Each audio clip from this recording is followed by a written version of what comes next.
અને સ્થાનિક સ્વરાજ્યની ચૂંટણીને લઈને ભાજપનું ડાંગમાં શક્તિ પ્રદર્શન વિકાસ સંકલ્પ સભામાં નાયબ મુખ્યમંત્રી હર્ષ સંઘવી કે જેમનું સંબોધન ડાંગ જિલ્લો એ માત્ર અંગ્રેજો સામે લડવા નહીં ધર્માંતરણ સામે લડવા માટે જાણીતો છે। ડાંગના લોકોને નુકસાન પહોંચાડનાર એક પણ પંજો આપણા ગામો સુધી નહીં પડી શકે। તો કોંગ્રેસના રાજમાં ગામોમાં અંધારાપટ હતો। 10,000થી વધારે હેક્ટર જંગલની જમીન અમારી ભાજપ સરકારે પાછી અપાવી છે। તો ચૂંટણીમાં ભાજપના ઉમેદવારને જીતાડવા હર્ષ સંઘવીનું આહવાન। સરસ આનંદથી આપણે એમને તાળીઓથી વધારી લઈએ।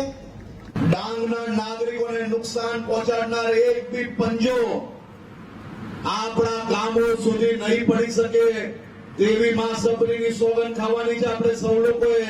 અને માં સબરીને જોઈને માં સબરીનું ધામ માં સબરીનું આ સ્થાન એને વધુમાં વધુ વિકાસના કામોને આગળ વધારવા માટે ડાંગના સૌ નાગરિકો સાથે મળીને આ વર્ષે એક ઐતિહાસિક ચૂંટણીનું રિઝલ્ટ લાવીને આપણે આપણી સૌની ભારતીય જનતા પાર્ટીને વિજય બનાવીને ડાંગના ગામે ગામે આ વિકાસની ગતિને હજી વધુ ઝડપથી આગળ વધારવા માટે હું આપ સૌને બે હાથ જોડીને પ્રાર્થના કરવા આવ્યો છું।